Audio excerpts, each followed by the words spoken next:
Hey, what's happening? Happy Friday, guys. Building a kit today. I think it's a clock, but I can't tell because I don't read Chinese. But looking at that, I believe it to be a clock. So, luckily, all our component designators are screened here on the board, which makes it really nice. So we'll clamp it in the old holder here.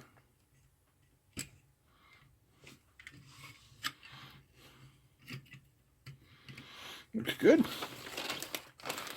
Have a look at our parts. Well, that part would be nothing but a piece of film. I thought maybe it would have a the microcontroller in it or something. So we got 1 and 2 different sets of resistors there. Oh, stuck to the tape. That's never good.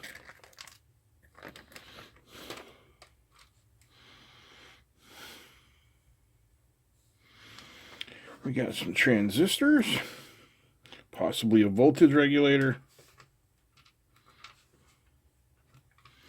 some buttons, more transistors, more buttons, more transistors. We have our 7-segment displays, little header there, another switch, a couple more transistor-ish devices, a couple of these little header guys. We got a buzzer,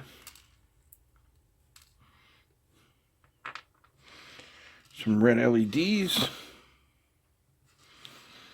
some ceramic capacitors, a crystal, 12 megahertz, and just one? No.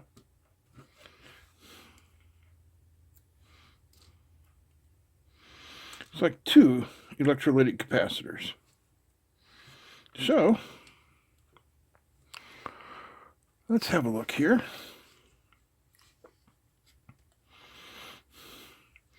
$85.50. These are all $85.50s, but there is one 7805 voltage regulator we'll have to find. So it's always fun for my blindness. Oh, what could you be, young man? So I think we can sort through those transistors pretty quick by just pumping them in this guy.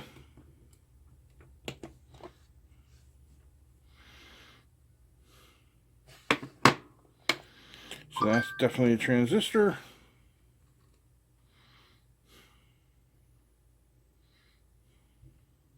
And I'm not going to make you watch me go through all of these, just giving you an idea what I'm going to do for the next couple of minutes.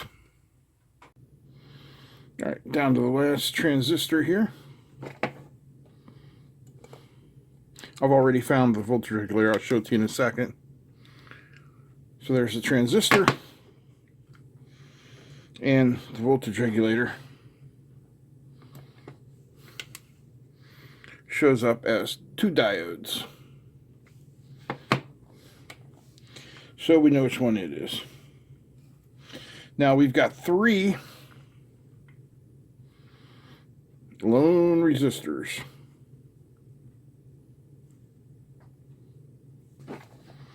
So let's figure out what they are. Resistor number 1, who are you? Resistor number 1 is 0.33 ohm.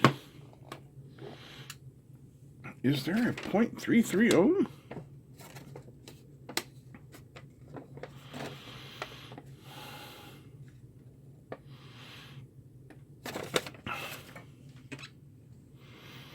Let's see what we got here. 1K, 1K, 10K, 1K, 5.1K.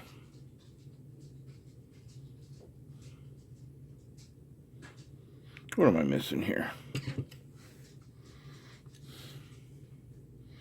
Let's try this again. Something just doesn't feel right.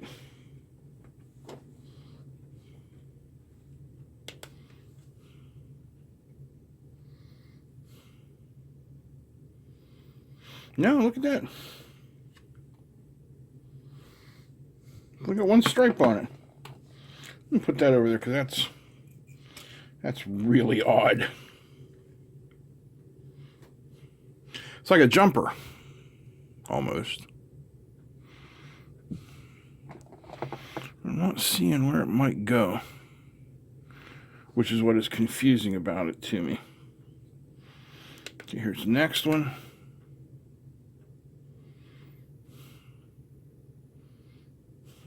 That's like 5K. I was going to say, I know that I saw a 5K right here. So there's our first component on board. All right, now the next individual one. What might you be, Sonny? Sonny Jim?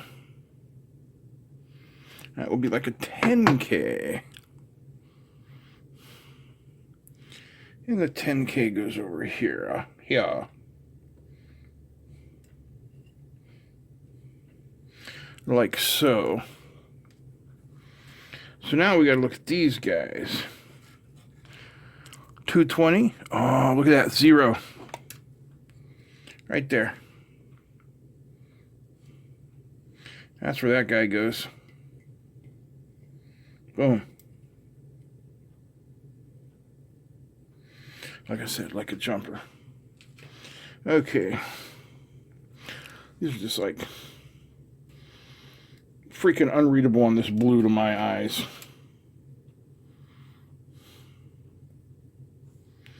So we'll test one. Are you the 1K or the 220? So these are my 1Ks. And I will put them all aboard. You don't have to watch this part.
Okay, so you see I added in some more stuff.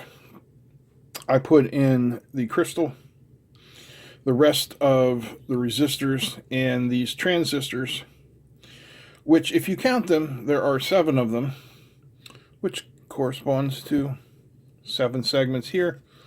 220 ohm resistors, well, those are your standard resistor for dropping an LED at 5 volts. So these and these are going to go together to work all of this here. So that's pretty interesting. Let's go ahead and we'll put in our voltage regulator, which is really nice because, you know, that means we can power this thing from 9 volts or 12 volts, or you don't want to go too high without a heat sink on there, because remember the way a voltage regulator works is it takes that excess voltage and bleeds it off as heat. So, you know, in theory, could you put 24 volts through that? Well, in theory, you probably could. But then it's got to drop, what, 19 volts? That's going to get warm real fast. And, of course, heat is the enemy of electronics. So you don't want anything getting hot. Well, I mean, things are going to warm up, but you don't want them getting hot, hot, hot. You don't get them hot, hot, hot. Oh, man. Somebody just stop me. All right, we got a couple more. A little 30 puff ceramic caps are going to go down in here, and they are going to be the stabilizing caps for that crystal. Crystal needs to have a couple capacitors on either side of it so that it resonates properly. 20 to 30 puff is the standard value. But when I say puff, that's 30 picofarads. I don't know where the term puff came from.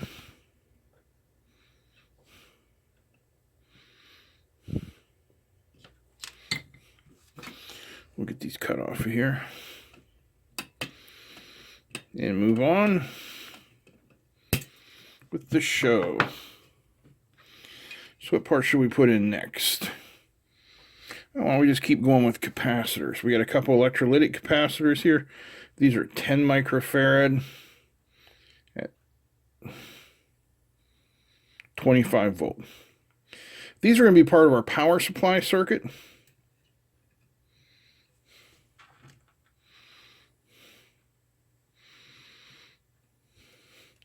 If you look up the data sheet for a 7805 voltage regulator, it'll tell you, you know, what types of stabilizing capacitors are required. Now you're noticing another component that's requiring stabilizing capacitors.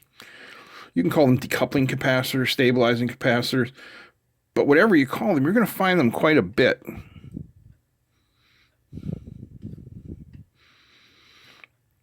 Especially in digital electronics, which is what this is. This is a digital clock. When you've got different signals of different voltages, different speeds, traveling through a congruent PC board, then you have to have decoupling capacitors to keep things separate. Otherwise, you know, they're just not going to go so well. All right, let's do LEDs, huh? Long leg positive, little 3mm LEDs here. It should stay in the hole pretty good. So today is Friday. You want 4th of March, 2022.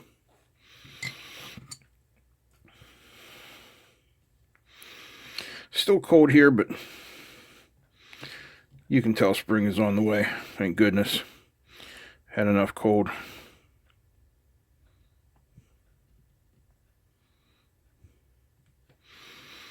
Gonna head this weekend, well, not this weekend, just Sunday night into Monday to the Ohio State capital of Columbus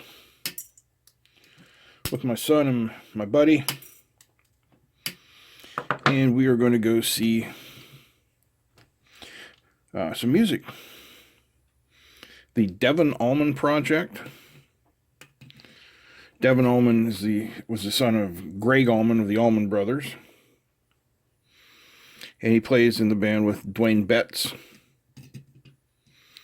who is the son of Dickie Betts, also from the Allman Brothers. So we are hoping to hear some Allman Brothers music. What's really nice is my buddy's daughter works for the concert promoter. That's what she does for a living. And got Pops and his buddy VIP seating, so that will be fun. The opening act is Samantha Fish. If you are into blues guitar, check out Samantha Fish. She is something else. All right. So,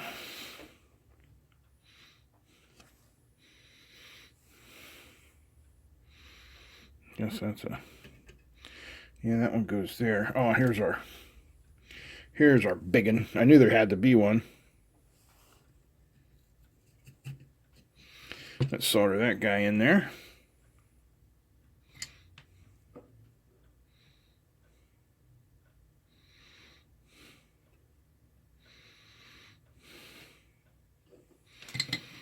Good. Good. Where should we go next? How about the processor? In this case, luckily, it is socketed, so we will put in the socket for the processor.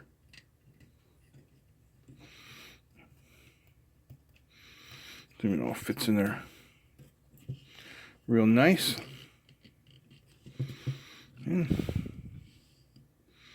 Yeah. Of course, where is it? Yeah. It's like oh, see, look at that. 2 bent pins. One moment. Gotta be real careful that you don't have any pins bent. The best thing to do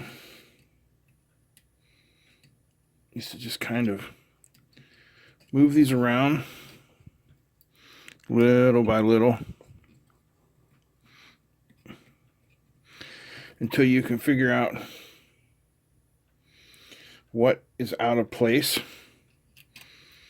Then gently, don't use any tools, just use your fingers, put them in place like I just did there. If it doesn't just drop in the hole, something's wrong.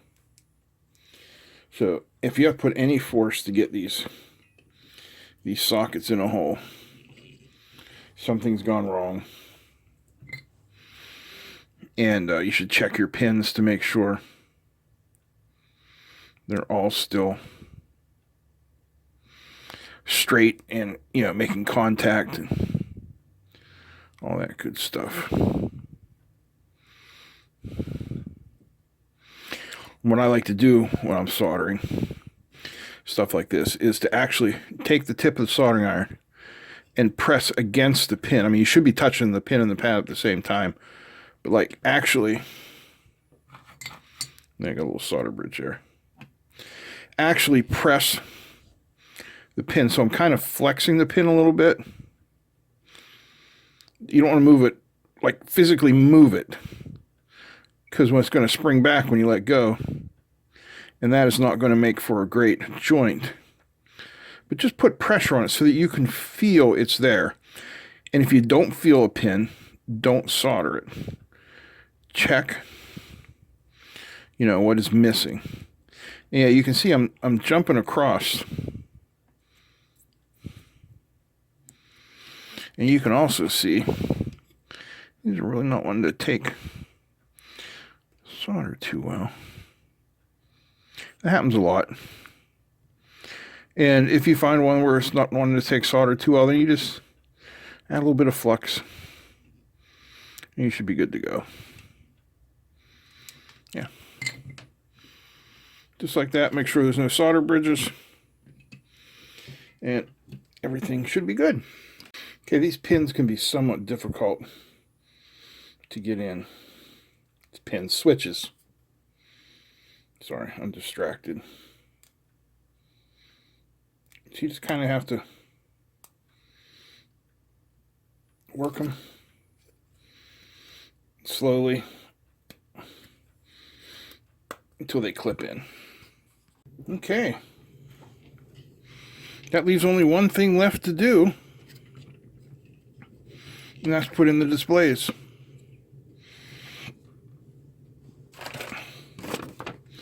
So according to this diagram, they are all dots down.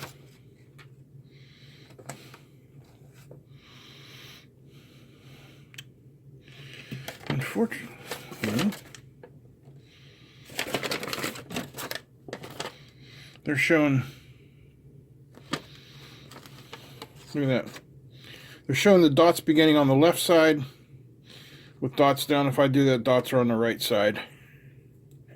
Well,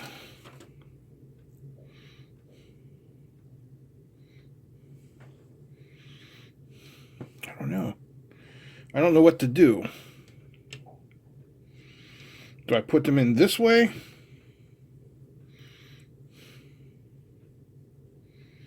Or do I put them in this way? Shoot. All right. We are going dots on the bottom.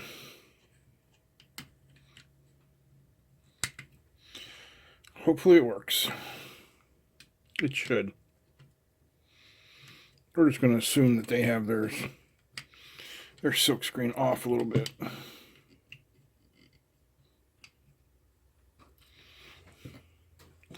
But then again, you know what happens when you assume, right?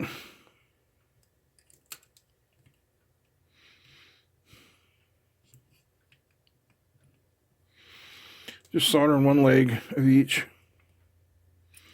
Then I hold it in place while the solder solidifies, congeals, transitions from a viscous fluid state to the solid state.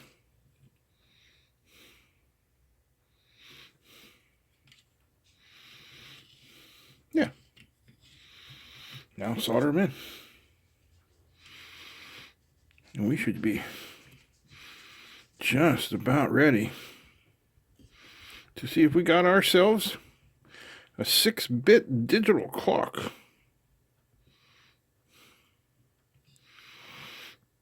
The only thing we got left to do is put the microcontroller in the socket. It puts the controller in the socket, or it gets the static electricity again. Sorry, that's my best Buffalo Bill impression.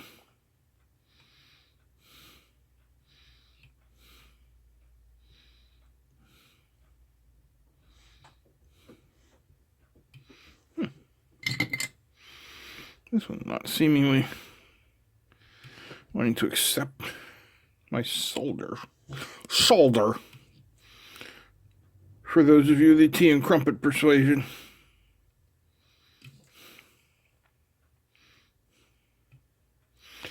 So, Monday video, I put a little fundraiser in for the Ukrainian war. The invasion of the Ukraine. I don't know what we're calling it yet. And I also said in my video, you know, I was praying for the Ukraine. Wow, did the crackpots come out? Can't believe it.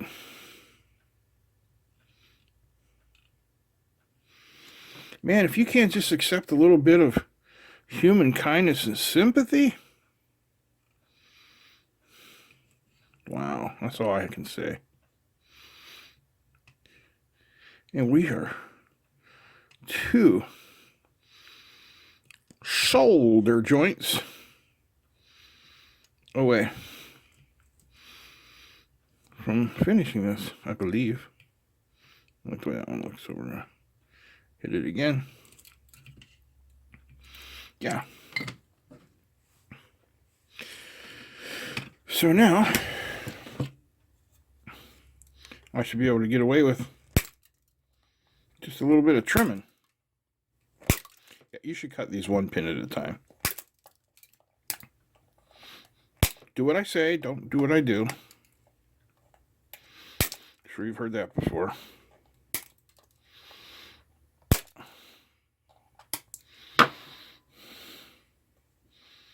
Okay.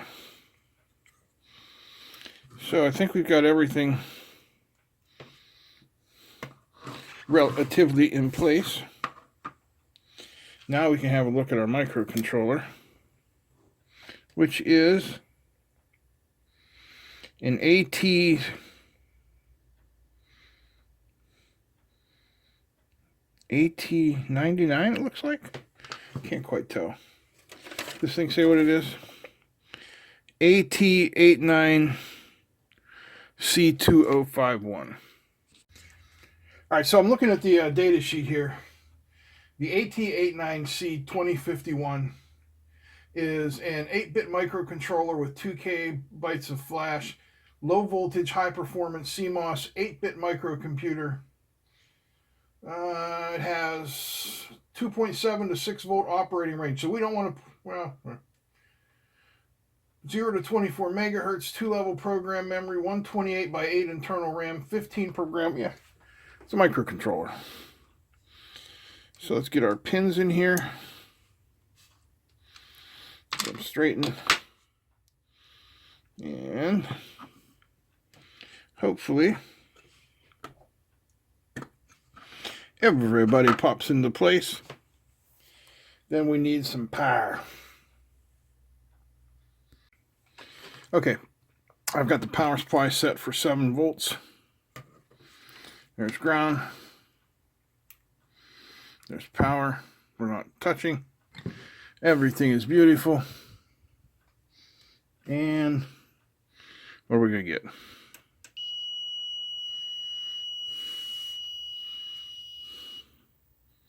There we go. We got a clock.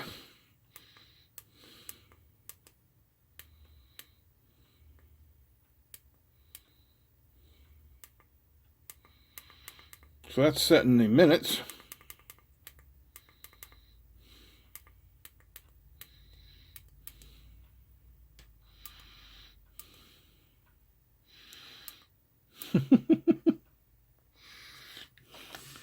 Well, since I have no idea how the 3 buttons work, let me see if I can figure it out. I'll be right back.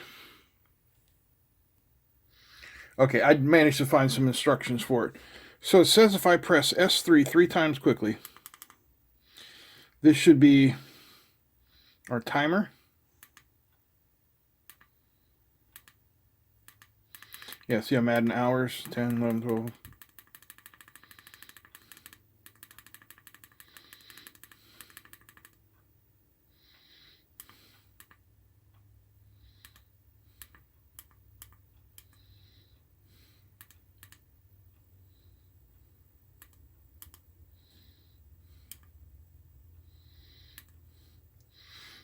There we go. We got a timer running. So everything is good. It's a neat little kit. It could easily be put into a